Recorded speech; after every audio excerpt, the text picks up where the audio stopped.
वाकई दिल्ली में बाढ़ नहीं आई है, जल विस्फोट हुआ है, जिसके आगे राजधानी का पूरा सिस्टम घुटनों पर दिखाई दे रहा है। नमस्कार, मास्टर स्ट्रोक के साथ हाजिर हूं मैं रुमाना इसाफ खान। आपको दिल्ली में आए इस सदी के सबसे बड़े सैलाब का पूरा सच आज मास्टर स्ट्रोक में मैं दिखाऊंगी, क्योंकि इस बार दिल्ली में जिस तरह की बाढ़ आई है उसने दिल्ली को लेकर, दिल्ली में रहने वालों के भविष्य को लेकर गंभीर सवाल खड़े कर दिए हैं।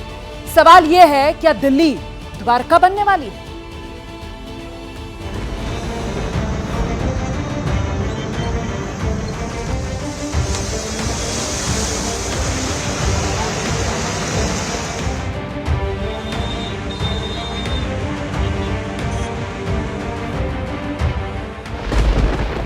क्या अगले 48 घंटे में दिल्ली द्वारका बनने वाली है? जिस जगह पर मैं खड़ा हूँ वहाँ गले तक यमुना का पानी पहुँच चुका है। दिल्ली द्वारिका बनने की राह पर नजर आ रही है।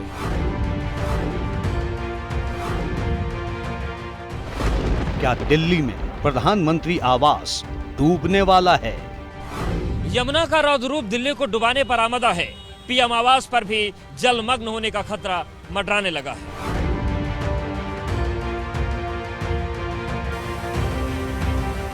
क्या सीएम केजरीवाल का आवास जलमग्न हो जाएगा? दिल्ली में यमुना विकराल हो चुकी है। रिपोर्ट्स बताती हैं कि सीएम केजरीवाल के आवास के चंद मीटर के फासले पर बाढ़ सरीखे हालात हैं।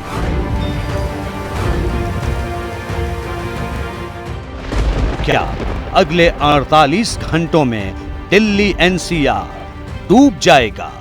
पहाड़ों से अगर और सैलाब आया तो अगले 48 घंटे में दिल्ली एनसीआर पर जल समाधि लेने का खतरा मंडरा रहा है। हर सवाल दिल्ली की बेचैनी बढ़ाने वाला है। हर सवाल का जवाब देश जानना चाहता है, क्योंकि राजधानी दिल्ली खतरे में है, बहुत खतरे में है। यमुना विकराल हो चुकी है। विकराल होती लहरें दिल्ली को गुजरात के समुद्री टापू द्वारका बनाने पर आमादा है।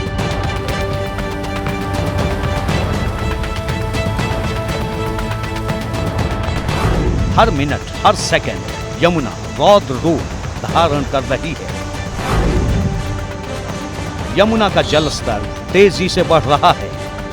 दिल्ली में पीएम आवास से लेकर सीएम आवास तक पर जलमग्न होने का संकट गहरा चुका है।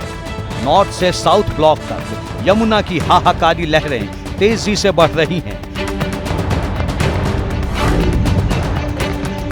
ऐसी बाढ़, ऐसी त्रासदी दिल्ली में 40 से 45 साल के शख्स तक ने कभी नहीं देखी। दिल्ली की यंग जनरेशन ने ऐसा हॉरर मंजर जीवन में पहली बार देखा है।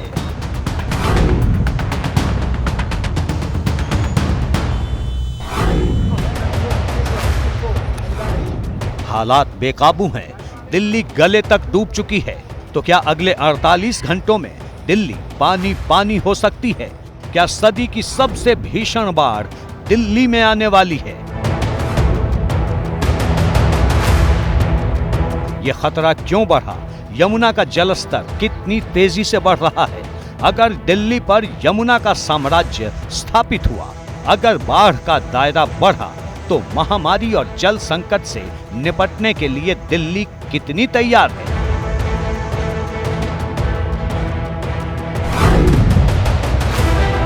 इससे भी बड़ा सवाल ये कि अगर पहाड़ों पर और ज्यादा बारिश हुई तो दिल्ली में कितना सैलाब आएगा?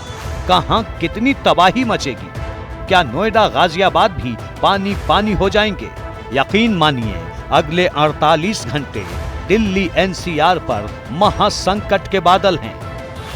अगले 30 मिनट में आपको दिल्ली के दर्द, दिल्ली में होने वाली हर तबाही की रियल पिक्चर एबीपी न्यूज पर हम दिखाएंगे।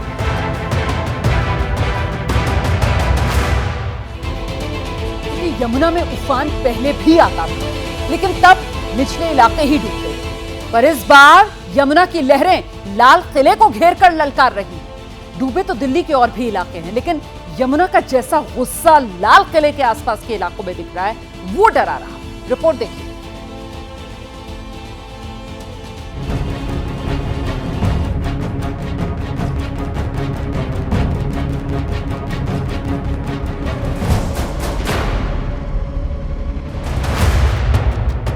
लाल किले से शहंशाहों ने हिंदुस्तान की तकदीर लिखी।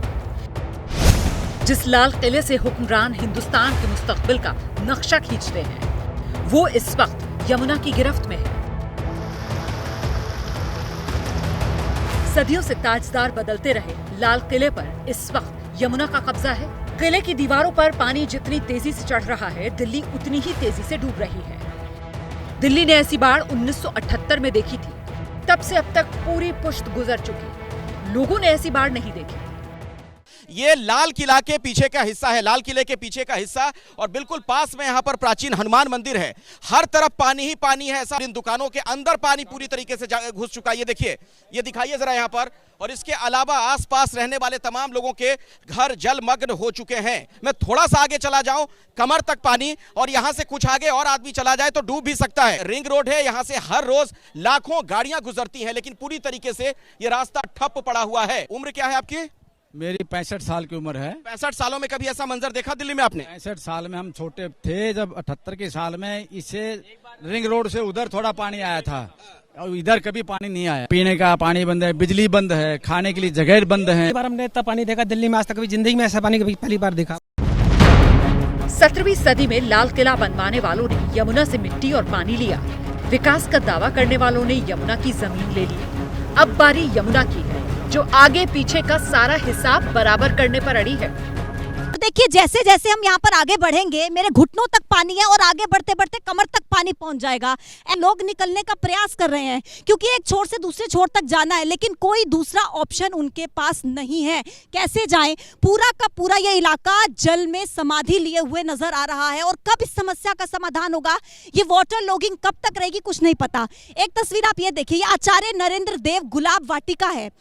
इसके अंदर तक पूरा पानी भर चुका है। इसके बिल्कुल बगल में एक मंदिर है, वहां पर पूरा पानी भर चुका है। एक तरफ आश्रम की तरफ ये रोड जाता है, दूसरी तरफ राजघाट की तरफ, ISBT की तरफ ये रोड जाता है। लेकिन फिलहाल यहाँ की जो तस्वीरें हैं वो ये बयां कर रही है कि यहाँ से चलना तक मुश्किल हो चुका है। यमुना का पानी वैसे तो दिल्ली और आसपास के कई इलाकों को डुबो चुका है, लेकिन लाल किले के आसपास का हाल सबसे बुरा है। यमुना बाजार, ISBT कश्मीरी गेट, तिब्बती मार्केट, निगमबोध घाट, मजनू का टीला और पुराना रेलवे ब्रिज, इन तमाम इलाकों में तो जैसे पानी की हुकूमत चल रही है। जैसे जैसे वक्त गुजर रहा है, यमुना से शहर में घुसते पानी की रफ्तार बढ़ती जा रही है और लेवल हाई होता जा रहा है। यहाँ वाटर लेवल लगातार बढ़ता जा रहा है। मैं जिस साइड में खड़ा हूँ, यहाँ पर पुराना लोहे का पुल है और यहाँ पर बगल से यमुना से तेजी से पानी आ रहा है। और मैं तस्वीर दिखाता हूँ, सामने देखिए, ये जो सामने आपको ये ब्रिज दिख रहा है।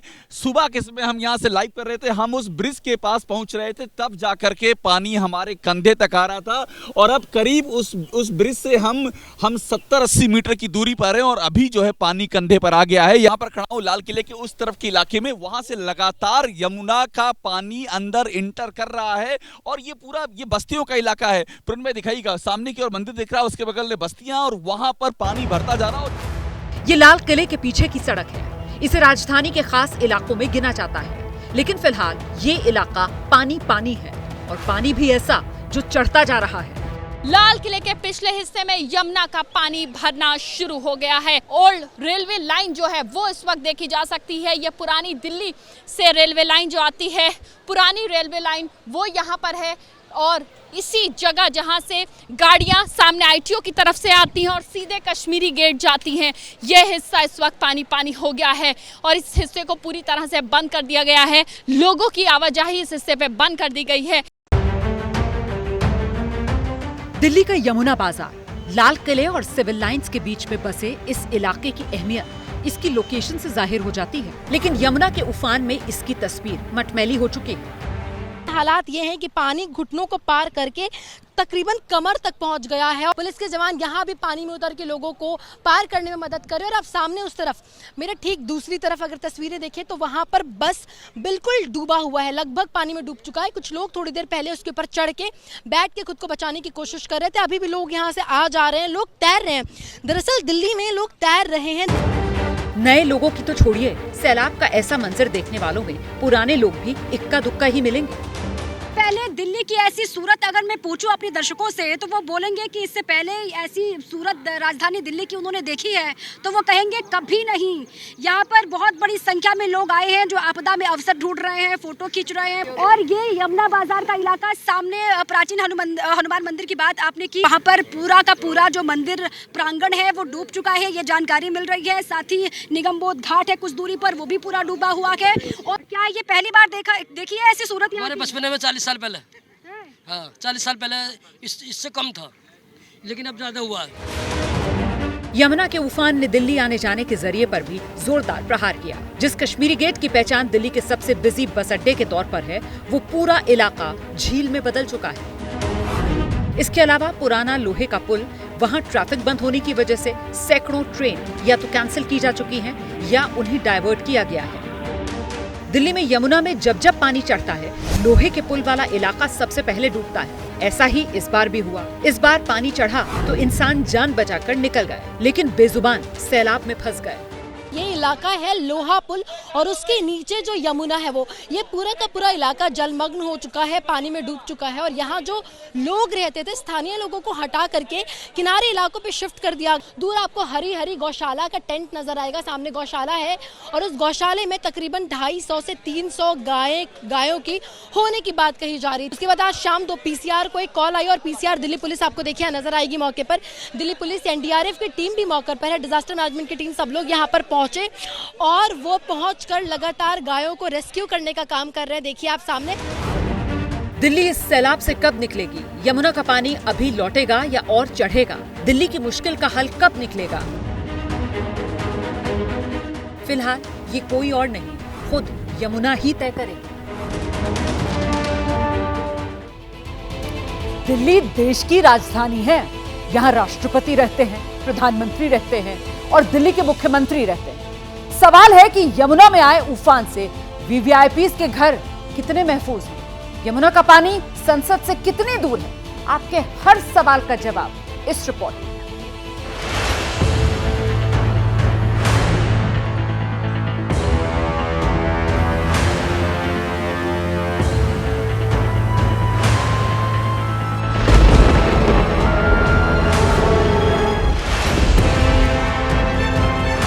तस्वीरें हम आपको सिविल लाइंस अरविंद केजरीवाल यानी कि CM आवास के बाहर की ही दिखा रहे हैं। फिलहाल ये इलाका आपको सूखा सुरक्षित दिखाई देगा, लेकिन सवाल यही कि आखिर कब तक, क्योंकि CM आवास से करीबन 4 किलोमीटर के फासले तक जो सैलाब है या कहें यमुना का पानी पहुंच चुका है। गूगल मैप के जरिए वो तस्वीरें दिखा देते हैं जो कि गूगल मैप पर फिलहाल शो कर रहा है।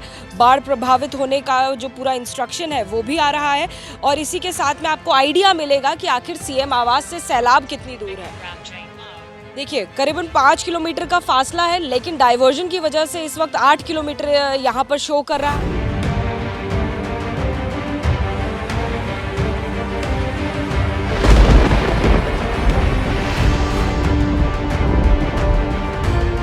हम फिलहाल मौजूद हैं भारत के प्रधानमंत्री नरेंद्र मोदी के आवास के ठीक बाहर, यानी कि 7 लोक कल्याण आवास मेरे ठीक पीछे आपको तस्वीरों में नजर आएगा। और ये इलाका फिलहाल पूरी तरह से सूखा और सुरक्षित नजर आ रहा है। ऐसे में सवाल उठता है कि सैलाब का जो पानी है वो प्रधानमंत्री नरेंद्र मोदी के आवास से कितनी दूर है, और लगातार अगर यमुना का जल स्तर बढ़ता रहा और ऐसी ही स्थितियां बनती रही तो कुछ ही घंटों में, कुछ ही समय बाद यहां पर भी पानी पहुंच सकता है।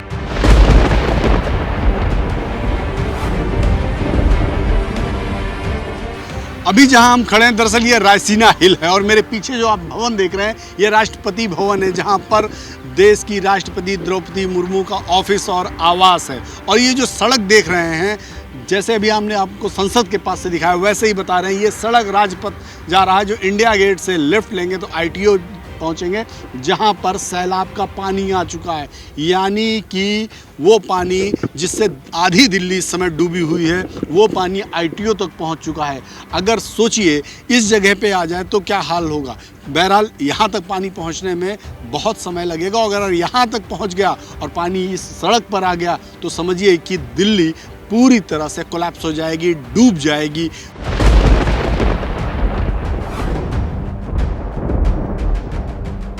पीछे जो इमारत देख रहे हैं, दरअसल ये भारत की संसद है, यानी कि इस देश की कानून व्यवस्था, इस देश का निज़ाम यहीं से चलता है, यहीं से वो सारे नियम बनते हैं जिससे देश ऑपरेट करता है। और जो सैलाब इस समय उमड़ा हुआ है देश में, पानी का सैलाब, वो यहाँ से महज 6 किलोमीटर दूर ITO, यानी कि इसी रास्ते से अगर आप होकर गुजरेंगे तो इंडिया गेट होते हुए महज 6 किलोमीटर बाद ITO चौक पहुँचेंगे, जहाँ सैलाब का पानी यानी यमुना का पानी अपने जल स्तर से ऊपर उठकर सड़कों पर आ गया है। यानी संसद से महज 6 किलोमीटर की दूरी पर सैलाब का पानी है जो कभी भी शहर के दूसरे हिस्सों में पहुंच सकता है। अगर यही हाल रहा और थोड़ा जल स्तर 1 से 1.5 मीटर ऊपर चढ़ा तो यहाँ पहुँचने पर, जहाँ हम खड़े हैं, जहाँ भारत की संसद है, यहाँ पहुँचने में समय नहीं लगेगा।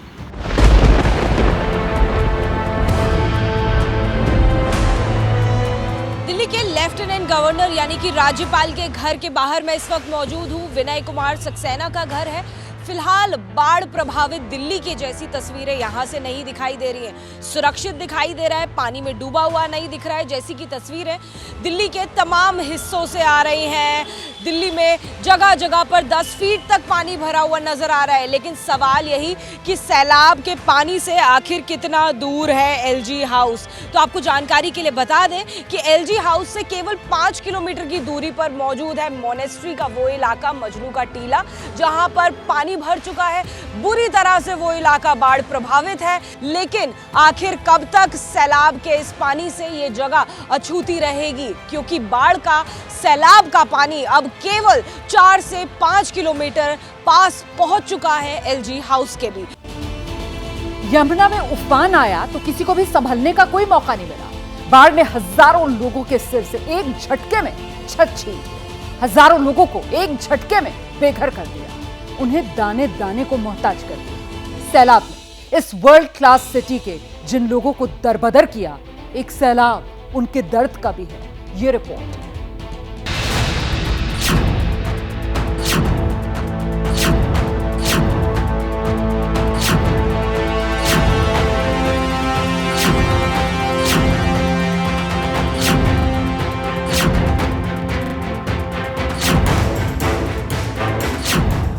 ठोक कर इतराते थे कि वो दिल्ली वाले हैं, आज दिल्ली में ही वो रेफ्यूजी बन चुके हैं।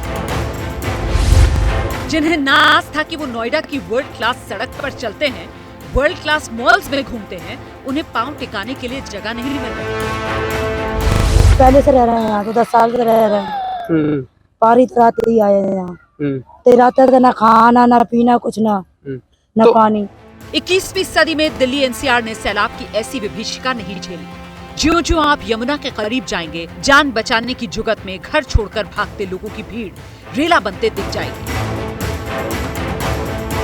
दिल्ली से नोएडा तक ये भीड़ उन बदनसीबों की है जिनके आशियाने यमुना में डूबे। ये दिल्ली का मयूर विहार फेज 1 इलाका नोएडा से एकदम सटा हुआ। यहाँ ये फ्लाईओवर ही विस्थापित आबादी की छत है। इस शख्स को देखिए, तस्वीर देखकर कौन कह सकता है कि ये शख्स बाइक साथ में लेकर चल रहा है। ये पुरानी दिल्ली का यमुना बाजार, सैलाब के प्रहार से सरेंडर हो चुकी आबादी जितनी सहमी है उतनी ही आक्रोशित भी, क्योंकि इनकी आंखों के सामने इनके घरौंदे डूब रहे हैं और ये चाहकर भी कुछ नहीं कर पा रहे। मैडम पानी छोड़ दिया, बताओ दिन बताया हमारे को ना, हमारे को मौका मिला कि हमारी मेरी गाड़ी वो देखो सामने खड़ी है, पूरी डूब गई थी, धक्का मार के निकाली है मैंने।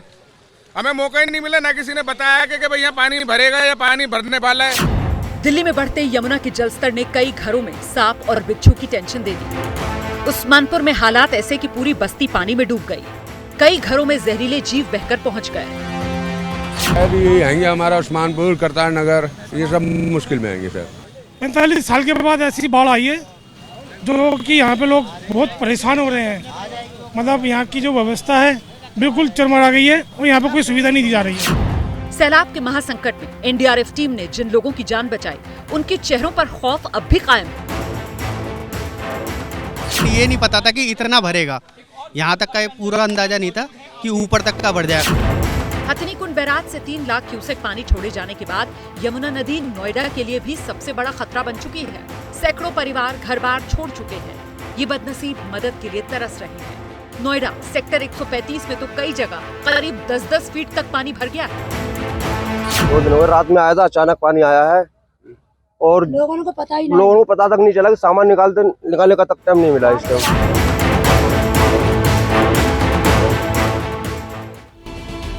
और अब बात करते हैं चंद्रयान 3 की, जिसकी लॉन्चिंग का काउंटडाउन शुरू हो चुका है। 14 जुलाई यानी कल दोपहर 2:35 पर इसरो का चंद्रयान 3 करोड़ों उम्मीदों के साथ चांद की डगर पर आगे बढ़ेगा। इससे पहले पूरे देश में दुआओं का दौर जारी है।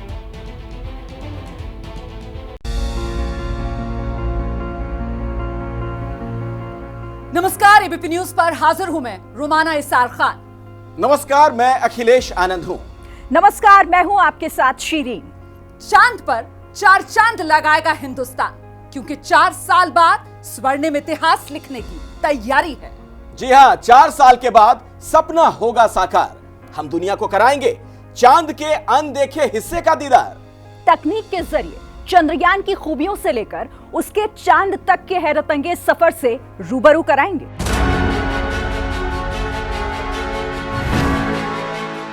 हम इस वक्त श्रीहरिकोटा की उसी इसरो लॉन्च पैड पर वर्चुअली मौजूद हैं, जहां से अब से कुछ घंटे के बाद भारत की उम्मीदें उड़ान भरने वाली हैं। मेरे पीछे वही विशाल बाहुबली सीना ताने खड़ा है, जो 140 करोड़ हिंदुस्तानियों की जिद को जुटाकर विजय गाथा लिखने अंतरिक्ष में जाने वाला है।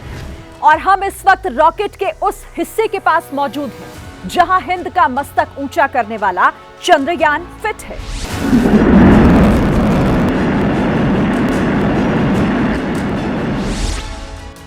लेकिन ये लक्ष्य पूरा होगा इस विशाल रॉकेट के सफल अंतरिक्ष यात्रा के साथ।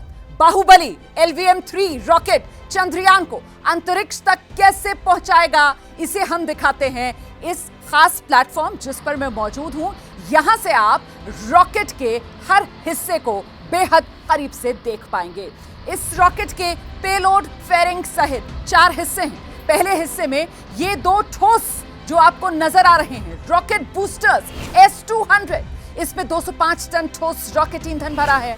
इसके ईंधन ने इग्निशन के बाद इसकी गति को कंट्रोल नहीं किया जा सकेगा। जैसे दिवाली का पटाखा होता है ना, मतलब एक बार आग लगा दी तो फिर उड़े गए, बहुत कुछ वैसा ही। दुनिया के सबसे बड़े ऑपरेशनल सॉलिड प्रोपेलेंट बूस्टर्स में से ये एक है। इन दोनों के बीच जो आपको सफेद रॉकेट का हिस्सा नजर आ रहा है वो L110 लिक्विड स्टेज इंजन है। इसमें 115 टन लिक्विड रॉकेट ईंधन भरा हुआ है। जब करीब 41 किलोमीटर हवा में रॉकेट जा चुका होगा और बूस्टर का ईंधन खत्म होगा, तब लिक्विड इंजन अपना काम करना शुरू कर देगा। रॉकेट के उड़ान भरने के 200 सेकेंड बाद इसमें इग्निशन होगा और सबसे जटिल हिस्सा high thrust cryogenic upper stage, तकनीकी भाषा में C-25 नाम इसको दिया गया है। अभी तक सिर्फ 6 देश ही इस क्रायोजेनिक इंजन को बना पाए हैं और हिंदुस्तान भी उन्हीं में से एक है। इसकी खासियत यह है कि बेहद कम तापमान पर रॉकेट ईंधन का इस्तेमाल करता है।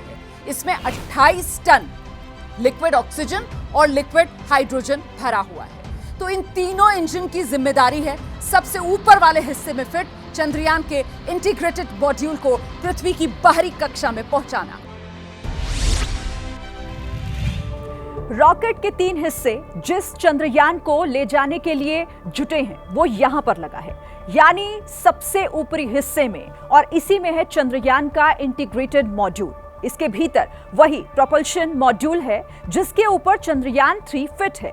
चंद्रयान यानी लैंडर और उसके भीतर रखा हुआ रोवर, जिसकी मंजिल है चंद्रमा के दक्षिणी ध्रुव पर लैंडर को सकुशल चांद पर उतारना। अब रॉकेट कैसे चंद्रयान को पृथ्वी की बाहरी कक्षा में पहुंचाएगा, वो हम इसके रूट के जरिए समझाते हैं। ये जो मेरे पीछे आप लॉन्च व्हीकल्स देख रहे हैं, दोनों S-200 बूस्टर के एक साथ इग्निशन के बाद उड़ान भरेगा। उस वक्त रॉकेट की रफ्तार होगी 1627 किलोमीटर प्रति घंटे। इसके बाद L110 liquid stage engine start होगा। लॉन्च के 108 सेकेंड बीत जाने के बाद रॉकेट तब तक आसमान में 45 किलोमीटर ऊपर पहुंच चुका होगा। रफ्तार बढ़कर हो जाएगी 6437 किलोमीटर प्रति घंटे।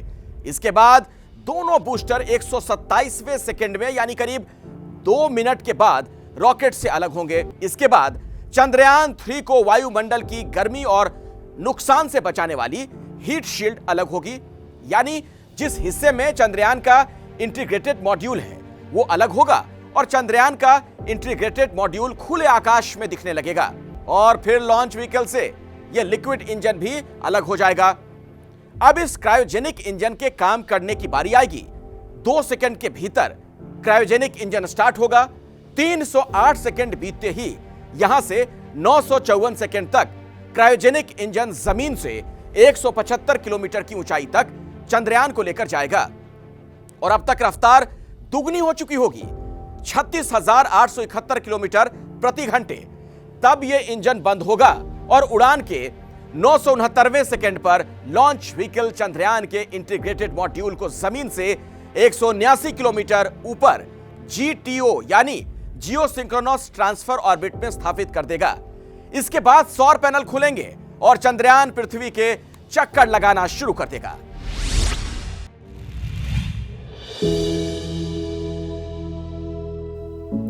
यहीं से अगले 1 महीने तक चंद्रयान पृथ्वी के चक्कर काटने के बाद और धीरे धीरे चरणों में अपनी कक्षा बढ़ाने के बाद चांद की कक्षा में प्रवेश करेगा।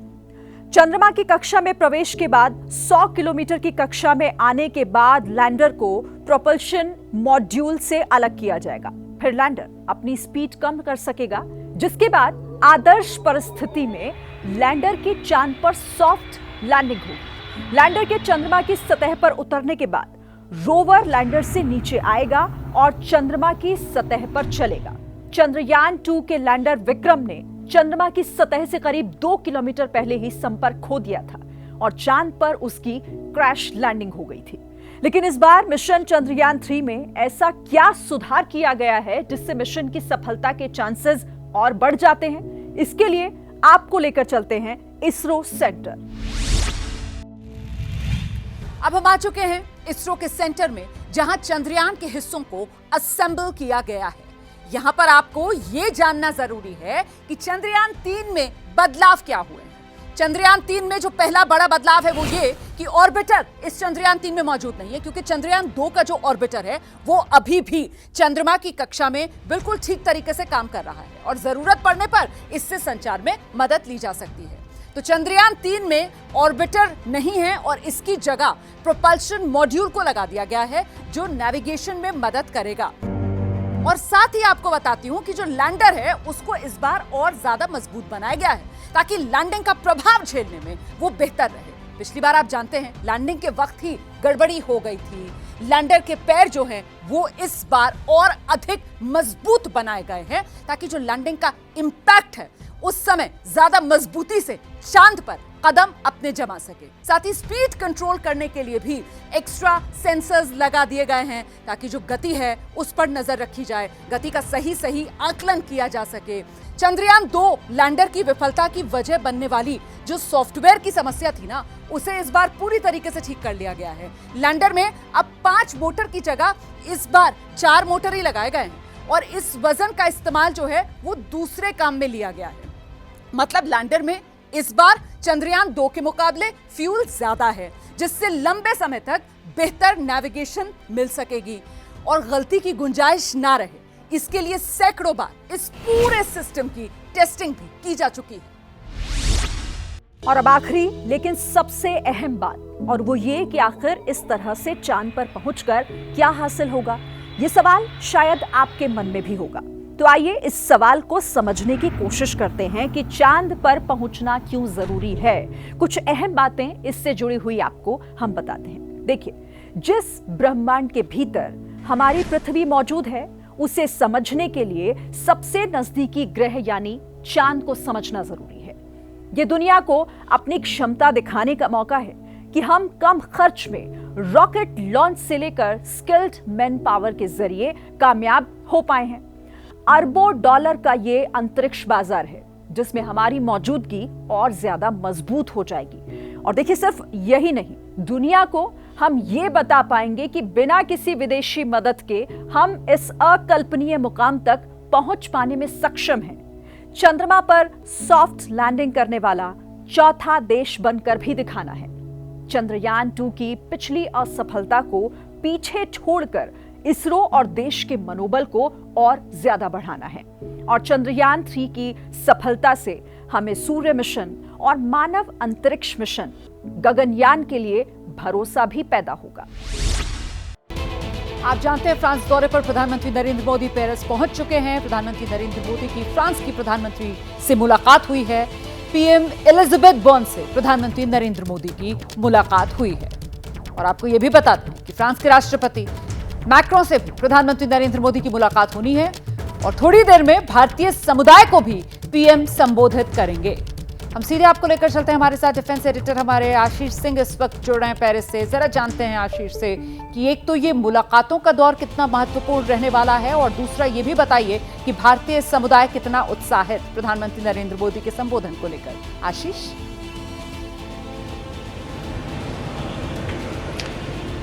बिल्कुल रोमाना, और अभी से लगभग 1.5 घंटे बाद प्रधानमंत्री मोदी के जो इंडियन कम्युनिटी डायस्पोरा का जो इवेंट होता है उसकी शुरुआत होगी लगभग 11 बजे, आप ये मानिए कि भारतीय समय के मुताबिक। और उससे ठीक बाद जो एक प्राइवेट डिनर है प्रेसिडेंट मैक्रोन द्वारा वो आयोजित किया जा रहा है प्रधानमंत्री मोदी के लिए। इंडियन कम्युनिटी के इवेंट जो यहाँ पर किया जा रहा है, मैं इनफैक्ट कोशिश करूँगा थोड़ा सा पैन करके दर्शकों को दिखा सकूँ कि किस तरह से जो एक कम्युनिटी इवेंट है उसे यहाँ पर ऑर्गेनाइज किया गया है। और अभी फ़िलहाल जो रंगारंग कार्यक्रम है उसकी शुरुआत की जा चुकी है। ये देखिए, ये ऑडिटोरियम के अंदर का ये नज़ारा जहाँ पर इंडियन जो कल्चरल परफॉर्मेंस है उसकी शुरुआत की जाती है। और 3 से 4,000 लोगों से खचाखच ये पैक्ड ऑडिटोरियम, क्योंकि अभी यहाँ पर परफॉर्मेंस हो रहा है इसीलिए लाइट्स स्टेज को छोड़ के सारी बंद कर दी गई है। लेकिन जो काउंटडाउन है प्रधानमंत्री मोदी के यहाँ पर आने का वो शुरू हो चुका है। और लगभग जैसा कि मैंने आपको बताया कि 1.5 घंटे के अंदर लगभग प्रधानमंत्री मोदी यहाँ पर आ जाएंगे। और वो इवेंट होता है जो प्रधानमंत्री मोदी के हर विदेश। आशीष, मेरे ख्याल से बेहतर रहेगा अगर आप इस ऑडिटोरियम से बाहर आ जाएंगे, क्योंकि एक तो अंधेरा है और दूसरा पीछे की जो आवाज है वो बहुत ज्यादा सुनाई पड़ रही है, जिसमें मैंने ये सुन लिया कि India is in our heart, India is in our soul. मतलब भारत को लेकर, प्रधानमंत्री नरेंद्र मोदी को लेकर जिस तरीके से पलके बिछाकर वहां पर इस्तकबाल किया जा रहा है और आगे होना है, उसकी तैयारियां जोरों पर हैं। आशीष।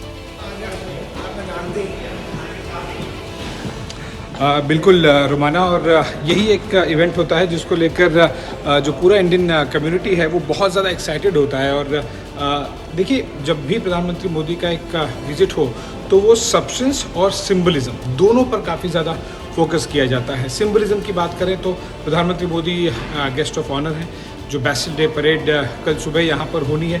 साथ ही साथ अगर सब्सटेंस की बात करें तो बहुत ज़्यादा Rafale marine point of view जो कि फाइटर जेट्स। बिल्कुल, बहुत शुक्रिया आपका आशीष फिलहाल इस तमाम अपडेट के लिए। इसमें कोई नहीं शंका, फ्रांस में भी बजने वाला है प्रधानमंत्री नरेंद्र मोदी का डंका। जैसे ही घड़ी का काटा दोपहर 2:30 पे आए, बबीता जी का दिल सास बहू साजिश के लिए मचल जाए। और ये है इनकी बहू, पूरे दिन ऑफिस की टेंशन हो जाए गॉन जब ये करें अपना फेवरेट शो फ्री टाइम पे ऑन। इनकी तरह आप भी देखिए अपना फेवरेट शो अपने टाइम पर और डाउनलोड कीजिए एबीपी लाइव ऐप अपने स्मार्ट टीवी पर।